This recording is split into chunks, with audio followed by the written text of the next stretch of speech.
মৰমৰ ছাত্ৰ ছাত্ৰীসকল, তোমালোকৰ প্ৰিয় চেনেল ইংলিছ লাৰ্নিং আছামলৈ মই তোমালোকক স্বাগতম জনাই আজি মই তোমালোকৰ অহা এইচএছ ফাইনেল এক্সামিনেশ্যনৰ প্ৰস্তুতি হকে জিঅ'গ্ৰাফি বিষয়ৰ 20টামান দীঘল প্ৰশ্নৰ সমাধান লৈ উপস্থিত হৈছোঁ। এই 20টা দীঘল প্ৰশ্ন লোৱা হৈছে বিভিন্ন ধৰণৰ পৰীক্ষাৰ প্ৰশ্নৰ কাকতৰ পৰা। প্ৰথম প্ৰশ্নটো লৈছোঁ মই 2012 চনৰ এইচএছ ফাইনেল এক্সামিনেশ্যনৰ প্ৰশ্নৰ পৰা। দেখা ইয়াতে প্ৰশ্নটো আছিল, মহানগৰ কি? সন্নিহিত নগৰপুঞ্জৰ লগত ইয়াৰ পাৰ্থক্য কি? সাধাৰণতে যিবোৰ নগৰত 1 লাখতকৈ অধিক জনসংখ্যা থাকে সেইবোৰ নগৰকে মহানগৰ বোলে। মহানগৰ আৰু সন্নিহিত নগৰপুঞ্জৰ মাজৰ পাৰ্থক্য হ'ল, তোমালোকে পাৰ্থক্যটো চোৱা, যে ইয়াতে কোৱা হৈছে যে আমাৰ দেশৰ ভালে সংখ্যক চহৰতে নগৰ নিগমৰ অধীনস্থ এলেকাৰ পৰিধি চুই যোৱা অৱস্থানত পৃথক প্ৰশাসনাধীন কিছুমান চহৰকণা বা ছেটেলাইট টাউন অথবা জনগণনা চহৰ পৰ্যায়ৰ পৌৰ এলেকা পোৱা যায়। পৃথক পৃথক পৌৰ প্ৰশাসনৰ অধীনস্থ হৈও সামগ্ৰিক ৰূপত এটা বিস্তীৰ্ণ পৌৰ অঞ্চল সৃষ্টি কৰা এনেবোৰ চহৰ বা চহৰ অঞ্চলক আমি সন্নিহিত চহৰপুঞ্জ বুলি কওঁ। নেক্সট প্ৰশ্নটো হ'ল, পানীৰ সংৰক্ষণ কিয় দৰকাৰ? 3টা কাৰণ দৰকাৰ। পানীৰ সংৰক্ষণ দৰকাৰ কাৰণ নম্বৰ 1, ধৰাৰ বুকুত খোৱাৰ উপযোগী নিৰ্মল পানীৰ পৰিমাণ একেবাৰে কম। 2, বিভিন্ন কাৰ্যৰ দ্বাৰা পানীৰ প্ৰদূষণযুক্ত কৰি ৰাখিবলৈকেও পানী সংৰক্ষণ কৰাটো প্ৰদূষণ মুক্ত কৰি ৰাখিবলৈও পানী সংৰক্ষণৰ অতি গুৰুত্বপূৰ্ণ কাম। নেক্সট, পানীত নানা প্ৰকাৰৰ জীৱ বাস কৰে। এই জীৱকুলো আমাৰ অতিকৈ গুৰুত্বপূৰ্ণ সম্পদ। নেক্সট প্ৰশ্ন, জি.টি. পথ কোনে নিৰ্মাণ কৰিছিল? জি.টি. পথৰ সম্বন্ধে চমুকৈ আলোচনা কৰা। দেখা, শ্বেৰ শ্বাহ ছুৰীয়ে শ্বাহী পথ নিৰ্মাণ কৰিছিল। এই পথে সিন্ধু উপত্যকাৰ লগত বংগদেশৰ সোনাৰ উপত্যকা সংযোগ কৰিছিল। ব্ৰিটিছৰ দিনত এই শ্বাহী পথ নাম জি.টি. ৰোড ৰখা হৈছিল। জি.টি. ৰোডৰ অৰ্থ হ'ল গ্ৰাণ্ড ট্ৰাংক ৰোড, অৰ্থাৎ জি.টি. ৰোড।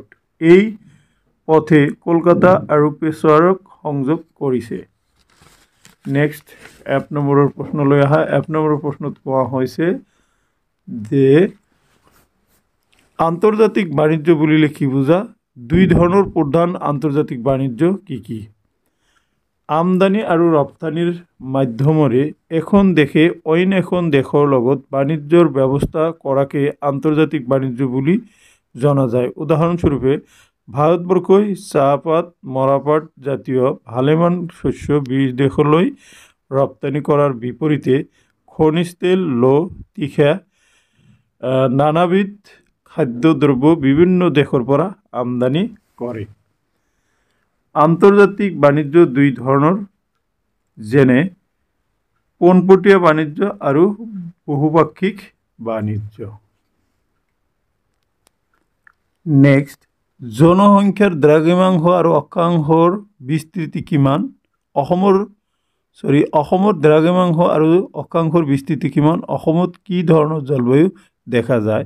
অসমৰ দ্ৰাঘিমাংশ 89 ডিগ্ৰী 41 মিনিটৰ পৰা 96 ডিগ্ৰী 1 মিনিট পূৰ্ব আৰু 24 ডিগ্ৰী 6 মিনিটৰ পৰা 28 ডিগ্ৰী 0 মিনিট উত্তৰ অক্ষাংশৰ মাজত অৱস্থিত। অসমৰ জলবায়ু উপক্ৰান্তীয় খৰাংশীত মৌচুমী শ্ৰেণীৰ ভিতৰত ধৰা হয়। এতিয়া মই কেইটামান তোমালোকৰ আগত 2 মূল্যাংকৰ প্ৰশ্ন আলোচনা কৰিম। দেখা, ইয়াতে আছে, প্ৰব্ৰজনৰ আকৰ্ষণীয় আৰু বিকৰ্ষণীয় কাৰকবোৰ কি কি? প্ৰব্ৰজনৰ আকৰ্ষণীয় কাৰক আৰ্থিক সচ্ছলতা, ধৰ্মীয় সামাজিক নিৰাপত্তা, অনুকূল পৰিৱেশ, শিক্ষা আৰু স্বাস্থ্যৰ সুবিধা, নিয়োগৰ সুবিধা আদি। আৰু বিকৰ্ষণীয় কাৰকবোৰ হ'ল আকাল দুৰ্ভিক্ষ, সাম্প্ৰদায়িক সংঘৰ্ষ, প্ৰতিকূল পৰিৱেশ, বৰ্ধিত জনসংখ্যা আদি। এতিয়া অসমক কিয় ক্ষুদ্ৰ ভাৰত বুলি কোৱা হয়, দুটা কাৰণ লিখা। অসমক ক্ষুদ্ৰ ভাৰত বুলি কোৱাৰ দুটা কাৰণ হ'ল, নম্বৰ 1, ভাৰতবৰ্ষৰ দৰে অসমৰ ভূ-প্ৰাকৃতিক গঠনো পৰ্বত, পাহাৰ, প্ৰাচীন মালভূমি আৰু নদী গঠিত সমভূমিৰে গঠিত। নম্বৰ 2, ভাৰতবৰ্ষৰ দৰে অসমৰ মাজেৰেও ভালেমান সৰু বৰ নদী, নদ-নদী প্ৰবাহিত হৈ সাগৰলৈ ধাৱমান হৈছে। নেক্সট প্ৰশ্নটো লিখা, পৰিকল্পিত জনবসতি বুলিলে কি বুজা? পৰিকল্পিত জনবসতি হৈছে সেইবোৰ বসতি য'ত সকলোবোৰ পৰিকল্পিত হয়। ইয়াত ৰাস্তাৰ সুবিধা, পানী নিষ্কাশিত ব্যৱস্থা, খোলা ঠাই আদি অন্তৰ্ভুক্ত থাকে। পৰিকল্পিত জনবসতি চৰকাৰৰ দ্বাৰা নিৰ্মিত হয়, য'ত চৰকাৰে ঘৰ, পানী আদি আন্তঃগাঁথনিৰ ব্যৱস্থা কৰে। তাৰপিছত হ'ল অসমৰ জলবায়ুবিক ঋতুসমূহৰ বৈশিষ্ট্য লিখা। অসমৰ জলবায়ুবিক ঋতুসমূহৰ বৈশিষ্ট্য হ'ল, নম্বৰ 1, শীতকাল, নম্বৰ 2, প্ৰাক মৌচুমী কাল, নম্বৰ 3, মৌচুমী কাল আৰু নম্বৰ 4, উত্তৰ মৌচুমী কাল। নেক্সট প্ৰশ্ন হ'ল, গ্ৰাম্য নগৰ জনগাঁথনিৰ গুৰুত্ব ব্যাখ্যা কৰা। তোমালোকে আনচাৰটো চাই লোৱা, মই তোমালোকক উত্তৰটো দি দিছোঁ। তোমালোকৰ সুবিধাৰ কাৰণে স্ক্ৰীনশ্বটো মাৰি ল'ব পাৰিবা। ওকে, নেক্সট চি নম্বৰ, আকাশী পথ ব্যৱস্থাৰ সুবিধা আৰু অসুবিধাসমূহ লিখা। উত্তৰ, আকাশী পথ ব্যৱস্থাৰ সুবিধা হ'ল ক্ষিপ্ৰ গতি আৰু জৰুৰীকালীনৰ বাবে উপযুক্ত। নম্বৰ 2, আন্তঃ মহাদেশীয় অথবা আন্তঃৰাষ্ট্ৰীয় দূৰত্ব যাত্ৰী সৰবৰাহৰ মাধ্যম। আকাশী পথৰ অসুবিধা হ'ল খৰচী, বৃহৎ পৰিমাণৰ গধুৰ মাল বস্তু বাবে উপযুক্ত নহয়। নেক্সট, আৰু তীখা উদ্যোগৰ গুৰুত্বসমূহ আলোচনা কৰা। তোমালোকে প্ৰশ্নটো স্ক্ৰীনশ্বট মাৰি ল'ব পাৰা। প্ৰশ্নৰ আনচাৰ আৰু আছে, তোমালোকে এইখিনিও স্ক্ৰীনশ্বট মাৰি ল'ব পাৰা। নেক্সট প্ৰশ্ন, অপৰম্পৰাগত শক্তি উৎস বুলিলে কি বুজা? দেখা, যিবোৰ শক্তিৰ উৎস নৱীকৰণযোগ্য, অৰ্থাৎ যি শক্তি সম্পদক অন্তহীনভাৱে পুনঃভাৱে ব্যৱহাৰ কৰিব পাৰি, লগতে যি শক্তি সম্পদৰ উৎপাদন তথা ব্যৱহাৰ কৌশল নতুন, সেইবোৰক অপৰম্পৰাগত শক্তি উৎস বোলে। অপৰম্পৰাগত শক্তিৰ উৎসসমূহ হ'ল, তোমালোকে ইয়াতে চোৱা, অপৰম্পৰাগত শক্তিৰ উৎসবিলাক দিয়া আছে। নম্বৰ 1, খুব দৰকাৰী হ'ল সৌৰ শক্তি।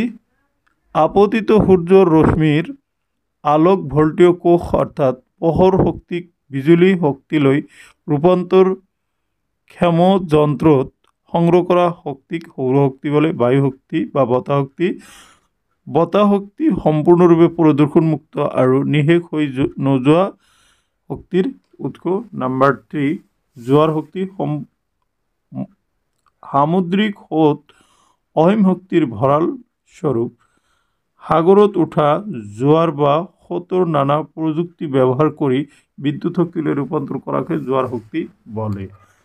নেক্সট তোমালোকে দেখা, সামুদ্ৰিক যোগাযোগ পদ্ধতি বুলিলে কি বুজা? দেখা, সামূহিক যোগাযোগ পদ্ধতি বুলিলে কি বুজা? সামূহিক যোগাযোগ ব্যৱস্থা বা পদ্ধতি এটা অতি ডাঙৰ শব্দ। ৰেডিঅ', সমাচাৰ পত্ৰ, টেলিভিছন আদি ইয়াৰ অন্তৰ্গত। সামূহিক যোগাযোগ পদ্ধতি একে সময়তে বহুত অঞ্চললৈ যোগাযোগ কৰিব পাৰি।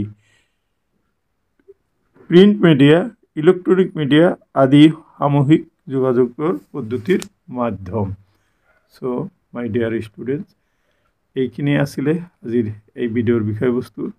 আশা কৰিছোঁ আজিৰ এই ভিডিঅ'ৰ বিষয়বস্তুৱে তোমালোকক অহা পৰীক্ষাত সহায় কৰিব। Thank you so'